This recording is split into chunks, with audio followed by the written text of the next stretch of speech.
आपल्यासोबत आहेत धर्मतात्या. म्हणला येत नाही बोलता, धर्मतात्याला बोलता येत नाही. आणि तुम्ही बघू शकता एवढ्या मोठ्या शेळ्या सांभाळतात ते. म्हणजे आमच्या गावात 2 मुख आहेत, एक हे आणि एक राहुल म्हणून आहे. तो वाघ निसता पारावर झोपलेला असतो. 7 दिवस सप्ताह सुरू झाला की 7 दिवस तो घरी बी जात नाही, काही नाही. पण हे धर्मतात्या एक दिवसही गावात न थांबता हे इकडं शेळ्या सांभाळल्या जातात. आणि त्यांच्यासोबत भाऊ ते, म्हणजे 2 जण मिळून शेळ्या सांभाळतात. आहे का ना धर्मा? बोलता येते त्याला. धर्मा लग्न करायचंय तुला? नाही, ह्याच्यासाठी पोरगी बघा, लग्न करायचंय धर्माला. आहे का नाही? करायचंय ना? करायचंय का नाही धर्मा? लग्न करायचंय का? करायचंय करायचंय. आता एवढ्या शेळ्या सांभाळतोय तो, त्यांच्यासोबत भाऊ.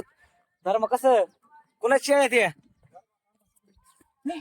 शेळ्या गेल्या धर्मात तिकडं. बघा सोपं नसतं, म्हणजे एखादं मुक माणूस आणि एवढ्या मोठ्या शेळ्या सांभाळतोय आणि त्याला चांगलं कळतं. आपण बोललेलो ते झालेलं सगळं कळतं. आहे का नाही भाऊ? कमाल आहे. आम्ही आम्ही चांगले, आम्ही बोलके असताना आम्ही म्हशीकडे कटाळतो आणि वाघ जेव्हापासून म्हणजे कळत आहे माझं एवढं असताना शेळ्याकडे येऊ. आहे का नाही भाऊ? हा हो, बघू दे.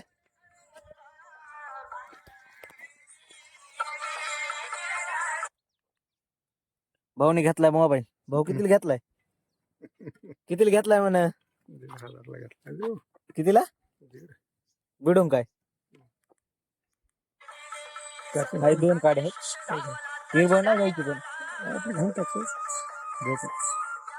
चला एक बंद करायचं ना? काय. एक म्हटलं एक बंद. हा मधलं बताव बाकी काही नाही. काही नाही. फिराय भाऊने घेतलाय नवा मोबाईल आणि विशेष म्हणजे त्यांना चलिता येत नाही तो मोबाईल.